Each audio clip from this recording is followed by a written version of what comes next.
Welcome friends, welcome to English grammar universe. यहाँ पे हम मज़ेदार तरीके से और अनोखे तरीके से इंग्लिश ग्रामर को समझने की कोशिश करते हैं। आज का हमारा टॉपिक है सब्जेक्ट और प्रेडिकेट, जो कि एक सेंटेंस के ही दो हिस्से होते हैं। हम इंग्लिश ग्रामर फैमिली के बारे में प्रीवियस क्लास में पढ़ा था, तो इंग्लिश ग्रामर फैमिली के बारे में हम और एक क्लास के बाद पढ़ेंगे। आज हम सब्जेक्ट प्रेडिकेट को ही कवर करेंगे। मनुष्य शरीर का सबसे महत्वपूर्ण अंग क्या होता है? मस्तिष्क होता है। वैसे ही एक सेंटेंस का सबसे इम्पोर्टेंट एस्पेक्ट क्या होता है? सब्जेक्ट होता है। तो a sentence has two major parts, दो मेजर पार्ट्स है, और वही सेंटेंस को कंप्लीट करते हैं। अगर उनमें से एक को भी हम निकाल लेंगे तो सेंटेंस आधा अधूरा रह जाएगा। जैसे कि हम यहाँ पे हमने अगर इंसान का सर या फिर इंसान का मस्तिष्क को हम निकाल लेंगे तो इंसान इनकम्प्लीट हो जाएगा, मर जाएगा। वैसे ही हम सेंटेंस से सब्जेक्ट को या फिर प्रेडिकेट को किसी एक को भी हम निकाल नहीं सकते। सेंटेंस को सेंटेंस होने के लिए, सेंटेंस को एग्जिस्ट करने के लिए क्या क्या चाहिए? सब्जेक्ट और प्रेडिकेट चाहिए। तो subject functions as the brain of a sentence, it leads the sentence. तो सब्जेक्ट क्या करता है? एक सेंटेंस के लिए एक ब्रेन का काम करता है।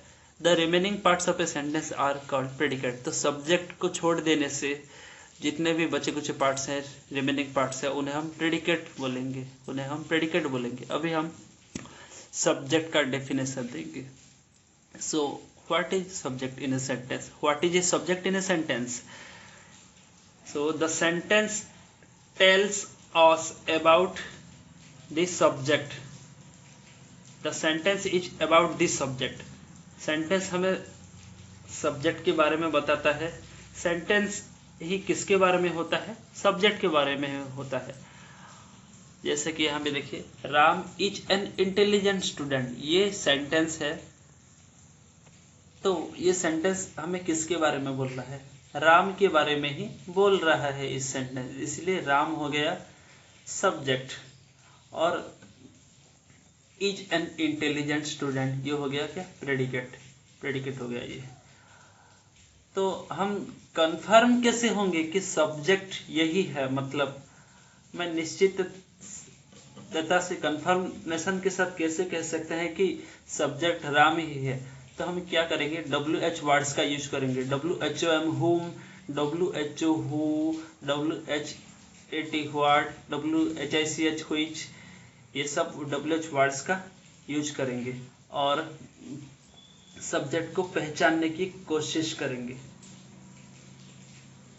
जैसे Ram is an intelligent student, इसे हम प्रश्न बनाते हैं। Who is an intelligent student? कौन है एक इंटेलिजेंट स्टूडेंट? कौन है? राम है।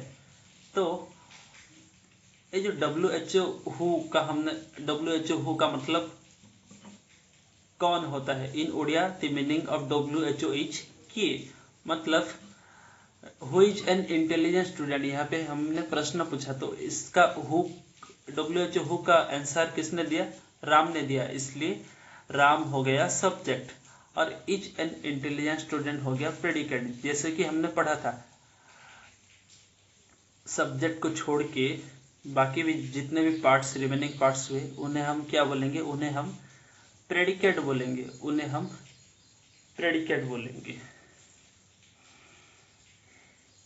अभी हम एग्जाम्पल्स देके सब्जेक्ट और प्रेडिकेट को अच्छी तरह से समझने की कोशिश करेंगे। देखिए यहाँ पे, Ravana was the king of Lanka. Ravana राजा था, लंका का राजा कौन था? रावण था। तो रावण हो गया सब्जेक्ट और was the king of Lanka ये हो गया प्रेडिकेट। अभी हम रावण कैसे जानेंगे कि यही सब्जेक्ट है? रावण के बदले हम क्या WHO हु का यूज करेंगे। कौन लंका का राजा था?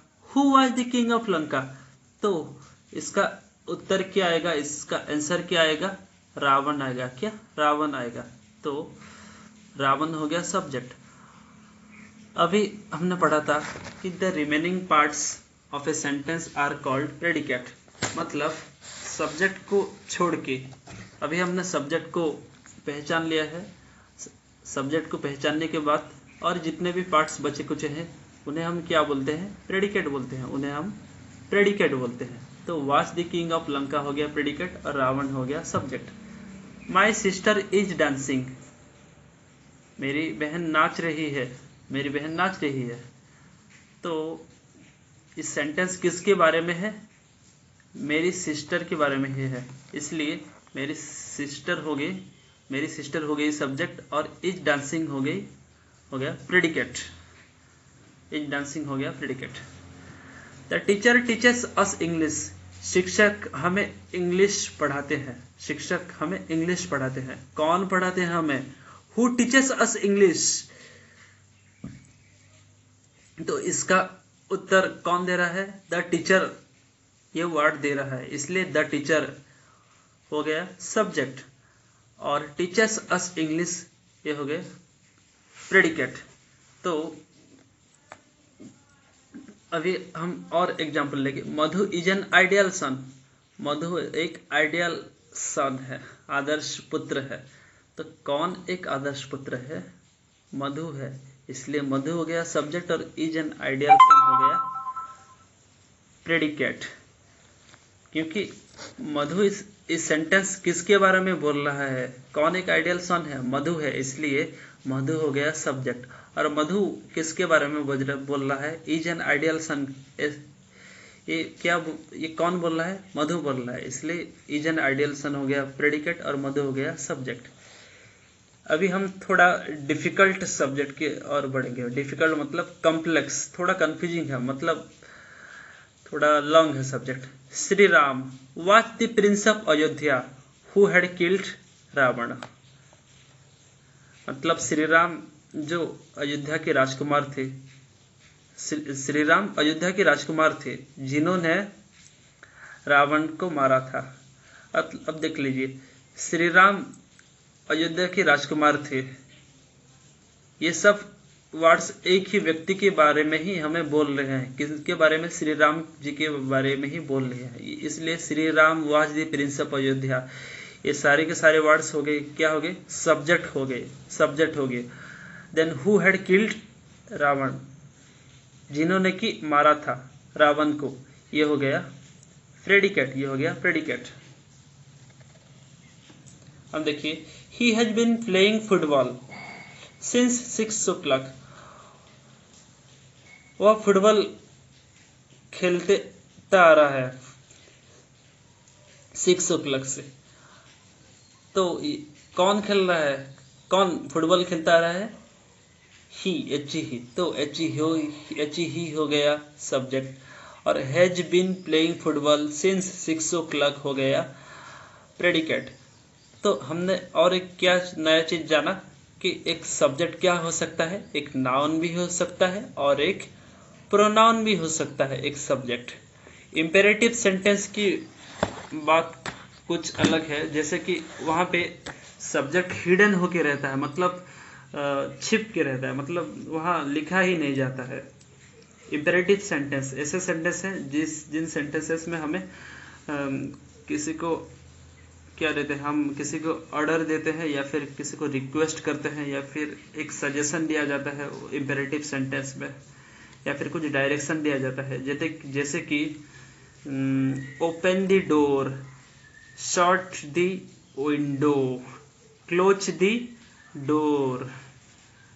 ये क्या हो गए, इस सारे इम्पेरेटिव सेंटेंस हो गए, पर इसमें सब्जेक्ट ही नहीं है।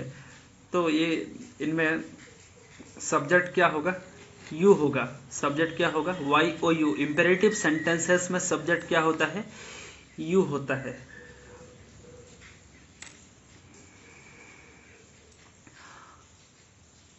तो ये था हमारा आज का टॉपिक, सब्जेक्ट और प्रेडिकेट। इम्पेरेटिव सेंटेंस जो है सब, इसके बारे में हम तब पढ़ेंगे जब हम सेंटेंस और वेराइटीज ऑफ सेंटेंसेस के बारे में पढ़ेंगे। अगर आपको कुछ भी डाउट्स वगैरह हो तो आप कमेंट्स सेक्शन में पूछ सकते हैं, मैं आपको ज़रूर रिप्लाई दूंगा। और if you like my teaching style then please like, subscribe and share my channel.